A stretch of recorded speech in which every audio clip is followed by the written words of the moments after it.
there, single lady. I am Shana Schutte, dating and relationship coach for single over 30, and I am here to help you attract a trustworthy, marriage-minded man.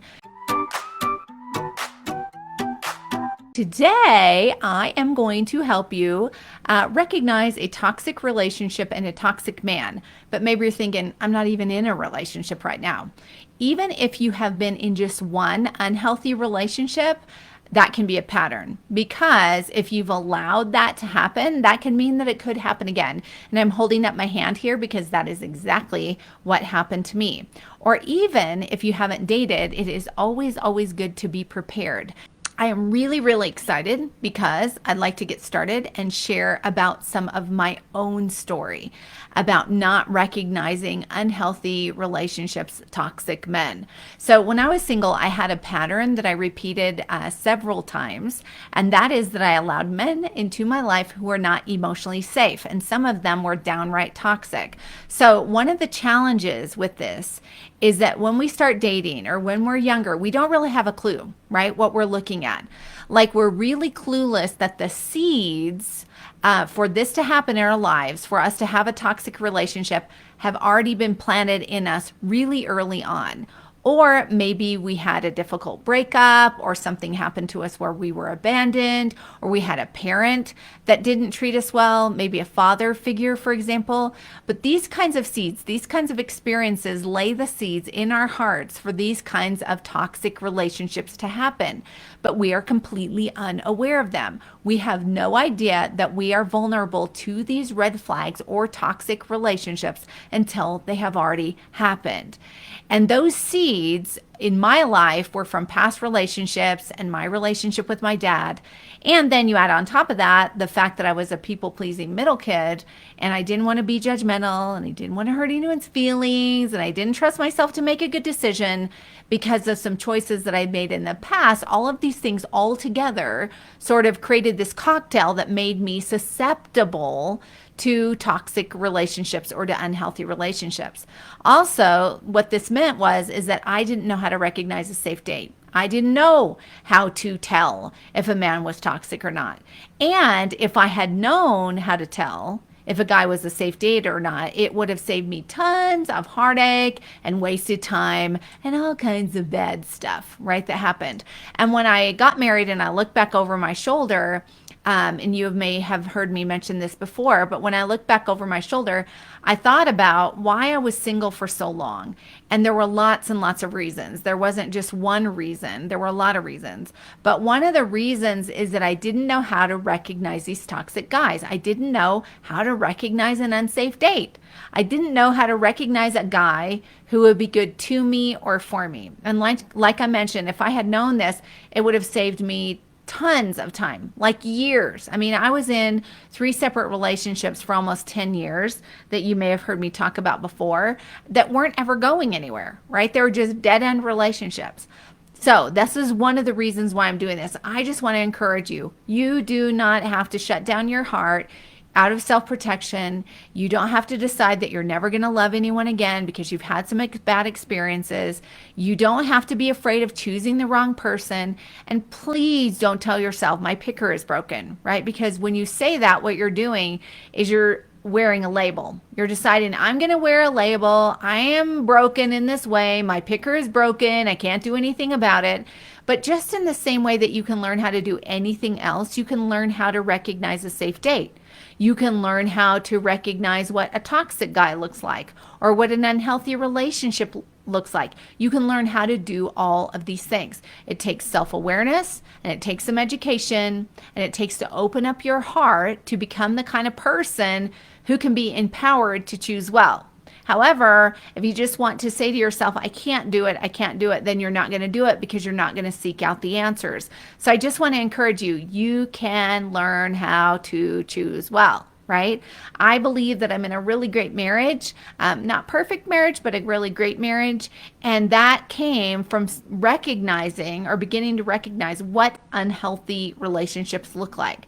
So with that in mind, what I want to do is quickly just give you 5 things that will help you recognize whether a guy is safe or not and whether or not a relationship is toxic. But real quick though, before I just get started and do that, I want to share about my 4-step online dating strategy, that can help you meet an awesome, trustworthy, marriage-minded man online.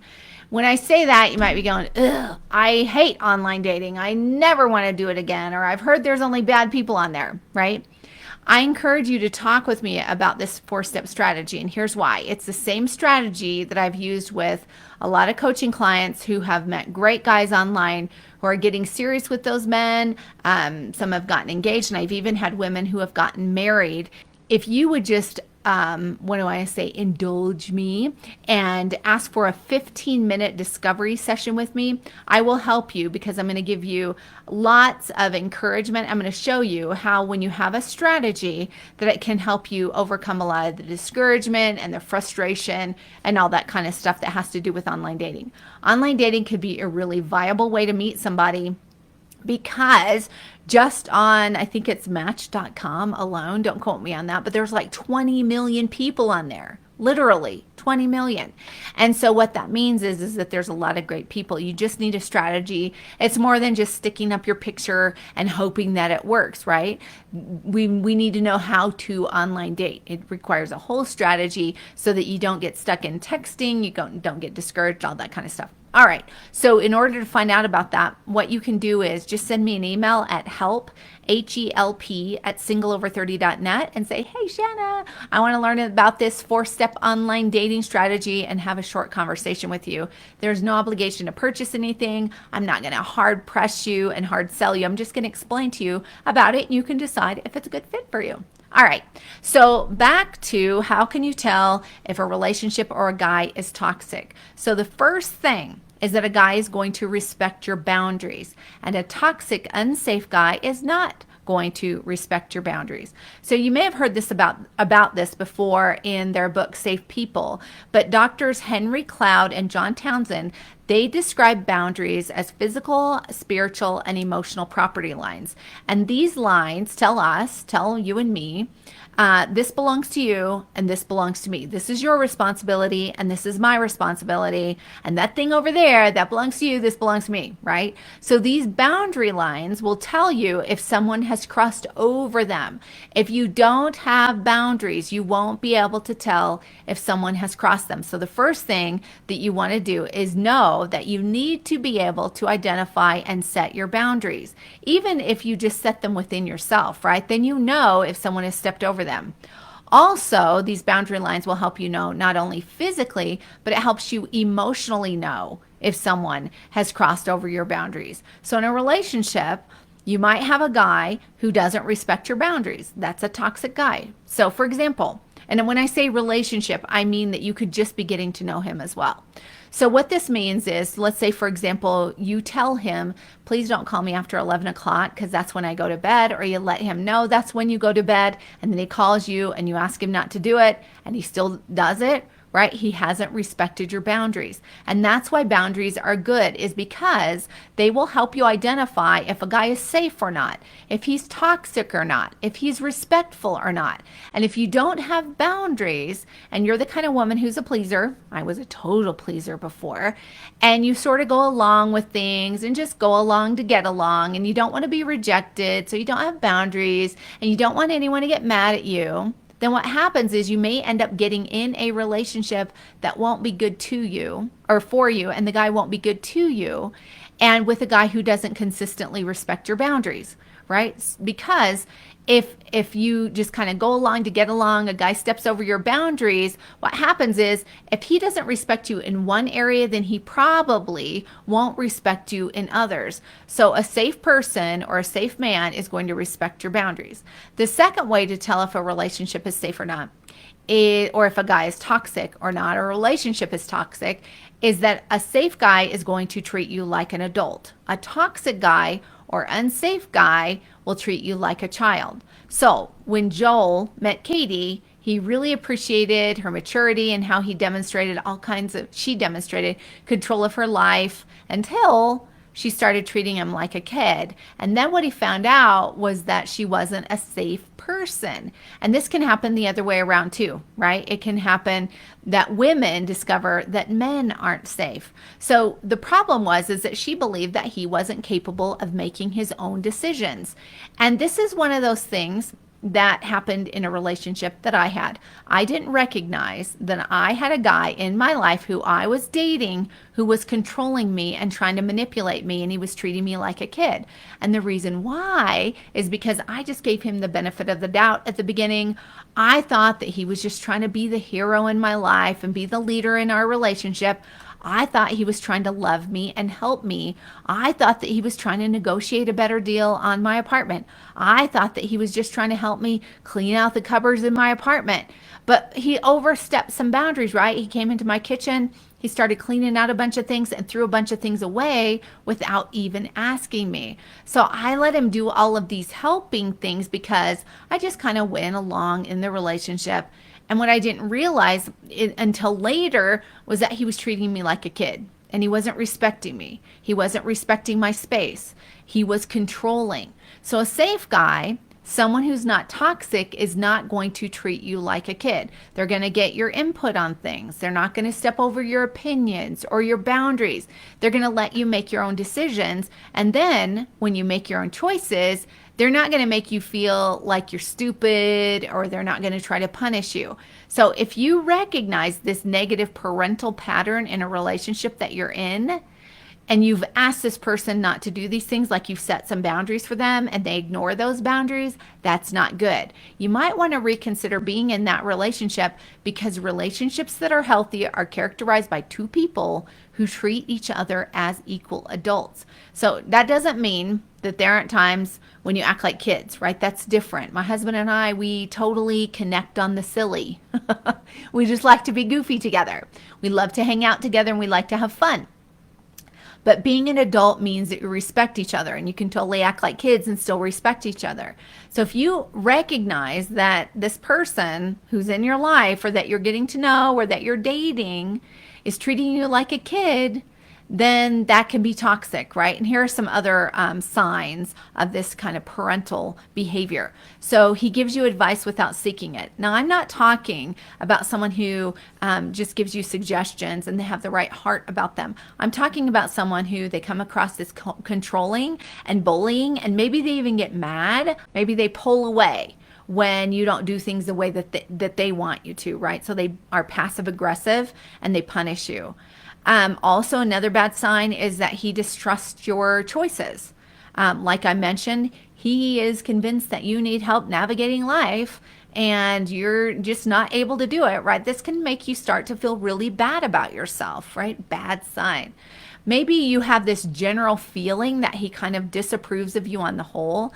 Maybe you feel like, oh, I'm just not good enough, and you'll find yourself sort of hiding and not really sharing openly because he's trying to control you. And you just know that if you express how you feel about something, or something that you did, that you're going to get punished. Or if you find yourself lying about things or covering up, not a good sign. That's a sign that you feel unsafe, right?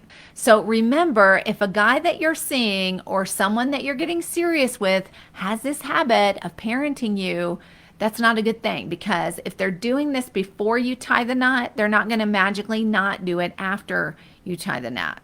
So the next way that you can tell that you're in a toxic relationship, or that a guy isn't safe, is that a guy who is not safe will condemn you. A guy who is safe, what he's going to do is that he's going to forgive you, and he's going to have grace for you. The unsafe guy, he's going to hold grudges against you, hold things against you. So sometimes there are people who, unfortunately, they let their perfectionism or their bitterness consume them, and they haven't received grace for themselves. And so it can be really, really difficult to give away something that you have never received for you, because you can only give away what you've already received for yourself. And grace and forgiveness are essential in a healthy marriage. So in a marriage, it really has to be a priority, because there are lots and lots of opportunities over any given week, or maybe even day or month, to forgive, right? There's all kinds of opportunities because, especially in a budding relationship, there can be things that come up that you need to forgive each other for, that you need to overlook. So if that kind of grace and forgiveness during difficult situations isn't there before you get married, hey, hold up. Because it's not going to be there after you get married, because this is a character trait, right? This is about humility. This is about kindness. So if your guy or someone you're getting to know has the habit of holding grudges against other people as well, you want to pay attention, because lots of times if it's a habit thing, like you see it, how he relates to other people, he's not going to exclude you. Eventually that's going to come back around to you, and you are going to experience the same thing. So I would say don't get serious with anyone. Don't even get into a committed dating relationship with someone if you see this kind of behavior. So you want to ask yourself, is this guy bitter? Does he hold grudges against people? Because like I said, eventually it will come back around. When it comes to being a people pleaser, which I kind of mentioned at the beginning, if you get into a relationship too quickly and you move too fast and you let your boundaries be moved, or you move too fast into a relationship even though you're not really ready, one of the problems can be is it can cause you to overlook this stuff. I say this over and over and over again, because you'll kind of want to put a positive light on it or not face things, right? As you're moving through the relationship, you'll not want to have conflict. So again, take it slow. That's why I always say, take your time to determine if a guy has the ability to solve conflict, and if he has, and he's mature, and he has these kind of traits that I've just been talking about, all the good ones, not the bad ones. The next one is that a guy who is safe and not toxic, that he's responsible. A toxic guy is irresponsible. So sometimes we might be impressed with someone who's opposite of us, because if we're really, toe the line and just do things by the book, and we're really organized and all that kind of stuff, we may find someone who is not that way, who's more kind of spontaneous. We may find that attractive, and that's really awesome. But what you want to do is you want to make sure that that's not connected to irresponsibility.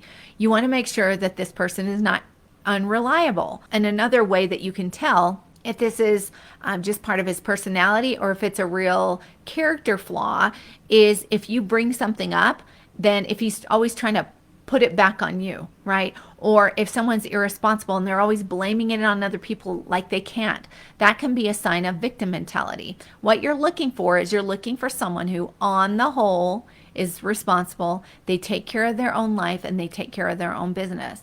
So a safe man is responsible. A toxic guy is irresponsible, and he'll blame other people. Now, there are times when we all have insecurities and we struggle with doing the right thing at the right time or whatever.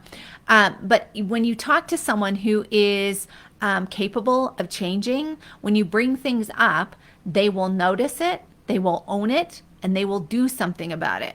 Person who is irresponsible and who isn't mature in this area, if you bring this stuff up, they're just going to want to spin it back on you, spin it on other people, say they can't do anything about it, right? That's a really bad sign. So again, you just want to take your time. Don't even commit to someone in exclusive dating until you see their character traits. And you definitely do not want to be charmed by good looks or swayed by chemistry.